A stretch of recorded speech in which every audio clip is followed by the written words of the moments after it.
The chances of you winning MVP are high this year. I mean, you've done it already. It might be a photo finish between you and Tamika. Because it's so realistic again this year, is it a goal that you're setting for yourself? Not really. I think, at the moment we're just focusing on trying to win games and trying to re-establish ourselves as one of the better teams in the Western Conference. And for me, at the moment, the focus is just trying to help my team win. It's been a tough year, so yeah. For a lot of teams. Yeah. How happy were you when you won the MVP the first time? I was really happy. I mean, it's a dream come true for any athlete to win, Most Valuable Player award. So it was like a huge accomplishment. I was happy I was one of the first foreigners to ever achieve that here, and it was awesome. I felt great about it.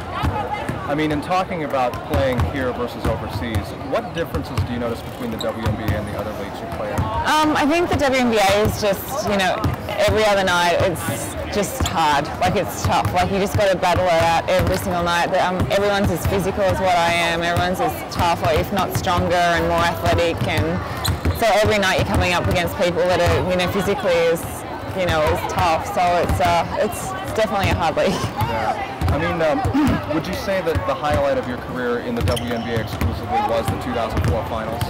Definitely, yeah. The WNBA championship was just unreal, and then having all of our fans there to support us, and Seattle just went crazy for us, and I guess to be a part of something like that in a community like Seattle was just amazing. I know you've talked about how Sue is your best mate. I mean, she's away right now because of surgery. Do you think that it affects the team adversely? Definitely. She's one of the best point guards in the league. She's a leader on the court. We really didn't have a backup point guard. So, our two and Betty Lennox and Tanisha Wright, they've been sort of trying to back up in the point guard position, and it's tough for them, And, we were lucky to get away with that first win against Houston. We played really well. But, we definitely miss Sue's leadership out there, and it's hard without her. And not only as teammates, but would you say that you've grown to be best friends as well? Definitely. Sue and I, in our first couple of years, I don't even think we hung out at all. And then since then, we go on vacation every year now, and just great friends. And, I love her to death. Like, she's a really, really good person. So, yeah, it's one of the nice things about sport and is meeting people. And, yeah, it's great. I mean, everything that is involved with sports, you travel, you have to condition, work out, play, everything. How does it all affect your personal life? Well, you don't really have much time to have one, but it's like I said, you meet in the sport. I meet people that have the same loves as what I do, obviously being basketball, and I spend a lot of time with people that are just like me, that are very passionate about playing basketball, about traveling, about seeing the world, and, making a living being a female professional athlete. So it's, aside from not really having a personal life, it's fun because you're around people that are exactly like you all the time. So it turns into a little family, so to speak. So it's great. I like how you mentioned family. When draft time came in 2001, I remember you flew here, you were in the hotel. I remember the story about how I think you were with your mom and you just broke down and started crying. Oh, it was a mess, yeah. What was that? Was that just the new experiences about to come your way, or what was it? Yeah, it was my first time away from Australia, and after the Olympics I was dead set on not playing in WNBA and everything like that, and then my mum was like, no, Lauren, you really have to go and do this. Like, this is something that if you want to get better, you have to go over there. And my mum played college over here, so she was really the people over there, they'll be great to you, they'll treat you well, you just need to go, and you need to have some courage, basically. And so in saying that, I went and I came, and I've not regretted a day since. Is there anything that you've already won the finals and an MVP title. Is there anything, whether it's a play on the court or whether it's another accomplishment, is there anything you'd still like to do that you haven't done yet?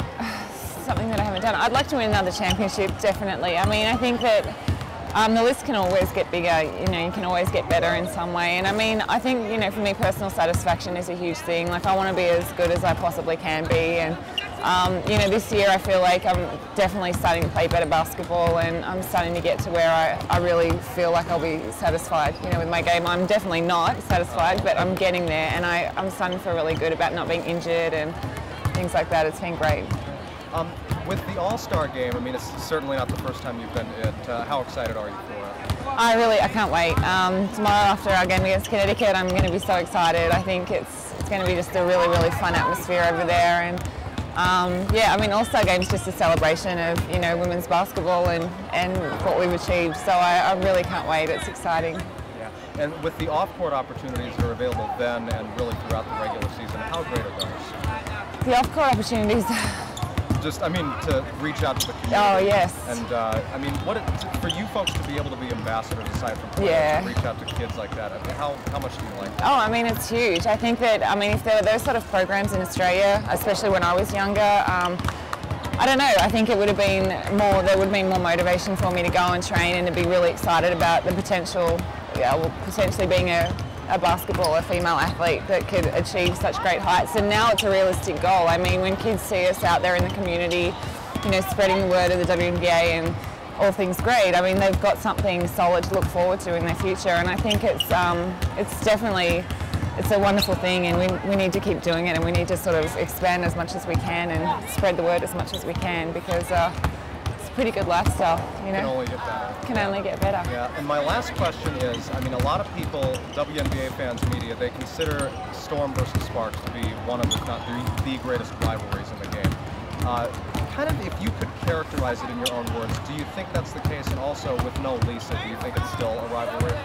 You know, I think Lisa and I had a massive rivalry, and it was played up hugely in the media. And you know, I think without her in the league this year, I think the league definitely misses her. I think she's just one of those players that made the WNBA better and greater for many reasons, because she was a great competitor, because she was a great athlete, because she's tough, and you know, everything like that. And they definitely miss her. I don't think the rivalry is as big without her in the team. But that's Lisa Leslie. I mean, she's larger than life, and I mean, this is her team really. It's her court, and so you know, we'll wait till she gets back. I'm sure she'll be stronger than ever. But yeah. Great. Okay. Thank you so much. All right. I really no worries, mate.